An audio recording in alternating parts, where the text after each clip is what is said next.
guys, welcome to my channel. You're watching Let's Talk with Dr. Saloni. Welcome to another episode. And today we are going to talk about something which is very important and very essential in our life. And that is depression and overthinking. तो मुझे एक बात बताओ, जब आपको बुखार होता है या आपको सर दर्द होता है तो आप क्या करते हो? दवाई लेते हो, है ना? ठीक होते हो फिर। लेकिन जब आपका दिमाग बीमार होता है तब आप क्या करते हो? कुछ नहीं, अवॉइड। क्या ये सही है? नहीं, बिल्कुल भी नहीं। आप कैसे अवॉइड कर सकते हो? आपका दिमाग भी तो आपके एक बॉडी पार्ट ही है ना। जब वो इतना परेशान है, जब वो इतना सोच रहा है, जब वो इतना परेशान होके एक छोटी सी जगह पर पहुंच गया है, जब उसको चीज़ें समझ नहीं आ रही हैं, तो आप उसकी हेल्प क्यों नहीं कर रहे हो? आप उस चीज़ को अवॉइड क्यों कर रहे हो? Depression exists and overthinking is the major part of it. Being an overthinker, मैं ये बात पर्सनली बोल सकती हूँ क्योंकि I am also big time overthinker and मैंने वो टाइमली उस चीज़ से ओवरकम करा है. तो I can share it with you on personal level कि आप ओवरथिंकिंग से कैसे बाहर आ सकते हैं या आप उसको कैसे स्टॉप कर सकते हैं. बट उसके लिए you have to listen and do what I say. क्योंकि अगर आप वो नहीं करोगे ना तो फ़ायदा नहीं है किसी भी चीज़ का.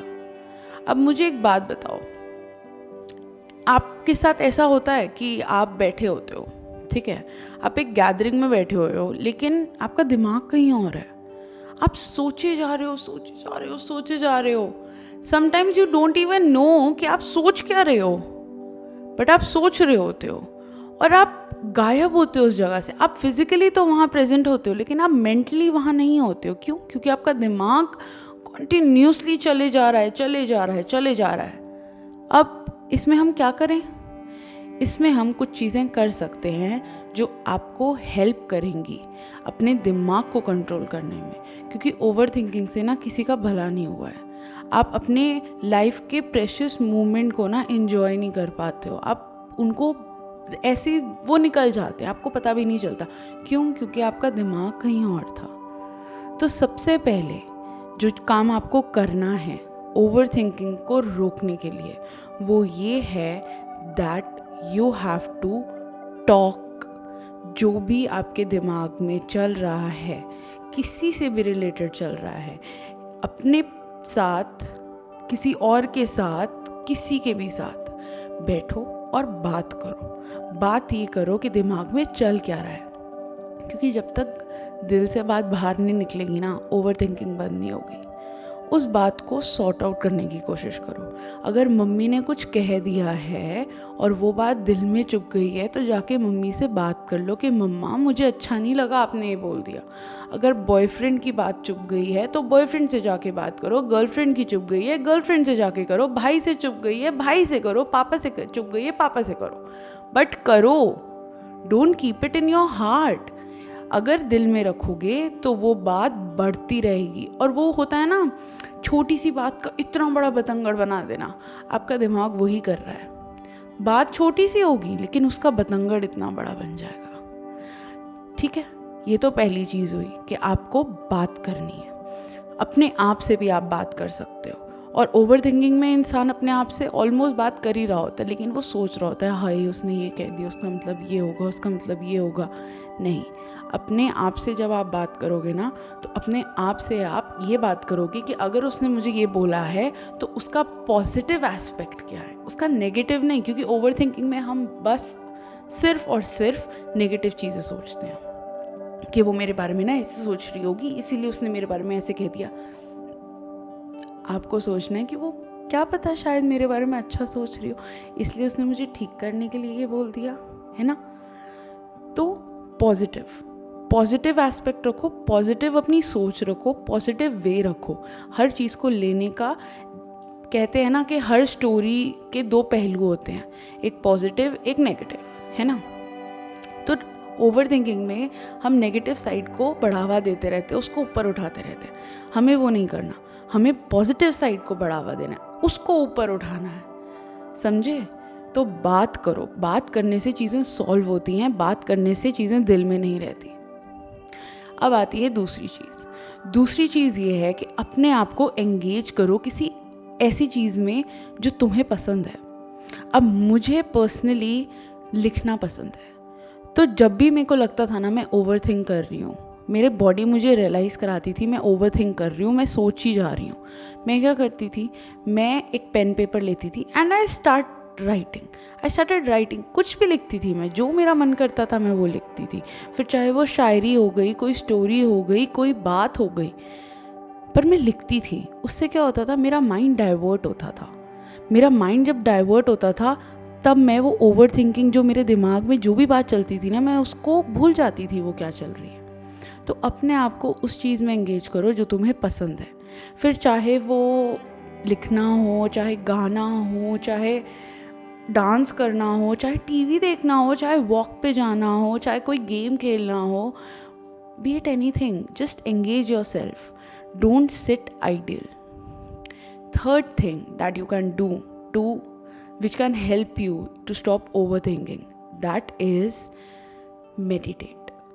अपने आप को टाइम दो, अपनी ब्रीदिंग पे कंसंट्रेट करो, अपनी बॉडी पे कंसंट्रेट करो।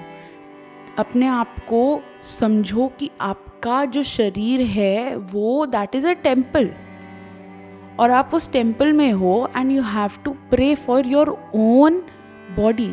You have to sit, you have to relax, and you have to just breathe in and breathe out. You have to meditate. You have to keep calm and meditate. Meditation ना जब करते हैं starting में तो बहुत random thoughts आते हैं, बहुत ऐसा लगता है वो रैंडम थॉट्स चलते रहते, बट इवेंचुअली वो चले जाएंगे। बस फोकस रहो। वो कहते हैं ना, जब जिम जाते हैं तो एक दिन जाने से कोई पतला नहीं होगा, एक हफ्ता जाने से कोई पतला नहीं होगा, एक महीना जाने से कोई पतला नहीं होगा। कंसिस्टेंसी चाहिए, कम से कम साल भर 6 महीने जाओ तब थोड़ा फ़र्क दिखेगा। मेडिटेशन का भी सेम हिसाब है, कंसिस्टेंसी चाहिए। साल भर 6 महीने नहीं बोलूँगी मैं, लेकिन महीना भर भी अगर आप कॉन्टीन्यूसली करोगे ना तो आपको खुद फ़र्क दिखेगा। आपको पता चल जाएगा कि हाँ, अब जब मैं ध्यान लगाती हूँ, मेडिटेशन करती हूँ, जब मैं breathe in and breathe out करती हूँ तो मेरे को कितना अफेक्ट हो रहा है, मेरी लाइफ कितनी चेंज हो रही है, मैं कितना शांत हो गई हूँ। ये तो हो गई तीसरी चीज़। अब चौथी चीज़ जो कि बहुत इम्पॉर्टेंट है, जो आपको करनी ही करनी है अगर आप ओवर थिंकर हो, that is give yourself some time to relax. अब relaxation is not meditation, relaxation is not doing what you like, relaxation is giving yourself a break from everything। अपने आप को एक वेकेशन दो। Vacation ज़रूरी नहीं है कि शिमला जाके ही होती है या मालदीव जाके ही होती है, वेकेशन आपके घर पे बैठ के भी हो सकती है। वेकेशन तब होती है जब आप जो भी काम कर रहे हो उसको छोड़ दो, leave it for a while, give yourself 1 day, 2 day, give yourself some time to heal, give yourself some time to accept that yes, you are ready to change yourself। अगर मैं एक जॉब कर रही हूँ तो मेरे पास सैटरडे संडे आता है, मैं सैटरडे संडे में अपने आप को एक वेकेशन दूंगी। अगर मैं पढ़ाई कर रही हूँ तो भी मेरे पास सैटरडे संडे आता है, मैं अपने आप को वेकेशन दूंगी। मैं उन 2 दिन में वो चीज़ नहीं करूंगी जो मैं रेगुलरली कर रही हूँ, मैं अपने आप को रिलैक्स होने दूंगी।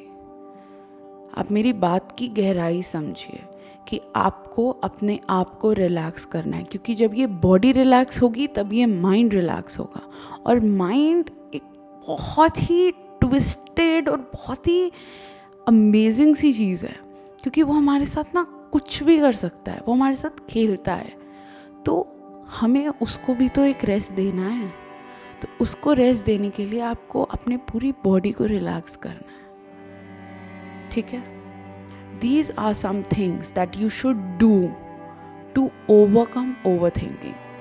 और पता है क्या, personally telling you, overthinking is something जो कि लोगों की लाइफ ruin कर देती है. मतलब उनको, एक तो वो शांत होते हैं ओवरथिंकर्स, बहुत सारे ओवरथिंकर्स ऐसे होते हैं जो शांत होते हैं. कुछ होते हैं जो बोल देते हैं, लेकिन बहुत सारे ऐसे होते हैं जो शांत होते हैं, अपनी मन की बात किसी को नहीं बताते, किसी को भी नहीं बताते, अपने तक रखते हैं. क्या फ़ायदा, क्या करोगे मन में इतना कुछ रख के, कहाँ जाओगे बताओ मेरे को. कोई जगह है क्या, मुझे भी बता दो, मैं भी चल लूँगी साथ में. कोई जगह नहीं है, कहीं नहीं जाना, यहीं रहना है. अगर यहीं रहना है तो सही से रहो ना, रिलैक्स होके रहो ना. इतना सोच सोच सोच सोच सोच सोच के कहाँ क्या करोगे, कहाँ जाओगे, कहीं नहीं रह पाओगे. अपने घर में घुटन होने लगेगी, कहीं और जाओगे वहाँ घुटन होने लगेगी, क्योंकि आपका माइंड आपके साथ चल रहा है, आपकी ओवर थिंकिंग आपके साथ चल रही है. बहुत बार ऐसा होता है कि मुझे यहाँ पर घुटन हो रही है, मुझे वेकेशन चाहिए और मैं चली जाती हूँ कहीं और, लेकिन वहाँ पर भी मुझे घुटन होती है क्योंकि मैं सोचना तो तब भी नहीं बंद कर रही ना. तो मोटिव क्या है, मेरी प्रॉब्लम क्या है? मेरी प्रॉब्लम सोचना है, मेरी प्रॉब्लम मेरा घर नहीं है, मेरी प्रॉब्लम वो वेकेशन वाली प्लेस नहीं है, मेरी प्रॉब्लम मेरी ओवर थिंकिंग है, मेरी प्रॉब्लम मेरा सोचना है. तो मुझे मेरा सोचना रोकना है, और मेरे सोचना रोकने के लिए मुझे ये 4 चीज़ें करनी पड़ेंगी, क्योंकि अगर मैं नहीं करूँगी तो मैं अटक जाऊँगी, मैं आगे ही नहीं बढ़ पाऊँगी ज़िंदगी में. और ज़िंदगी में आगे बढ़ना है ना, कंपटीशन कितना तगड़ा हो रखा है भाई साहब, कहने की हद नहीं है. अब उस तगड़े कंपटीशन में आप बैठ के सोचते रहोगे तो हो गया भाई काम. Get up, do what I have told you and tell me कि उससे आपको फ़र्क पड़ा है या नहीं पड़ा. एंड ट्रस्ट मी, पड़ेगा. दिल से करो, बहुत बहुत फ़र्क पड़ेगा. I only want you to just try it once. If it works, it can change your life. It can change your thinking process. And it will be amazing for you. समझे? अगर वीडियो अच्छी लगी तो like, share और subscribe ज़रूर करें. Comment down what do you want, the new topic for the next video, and I will surely create one. Bye-bye. Take care.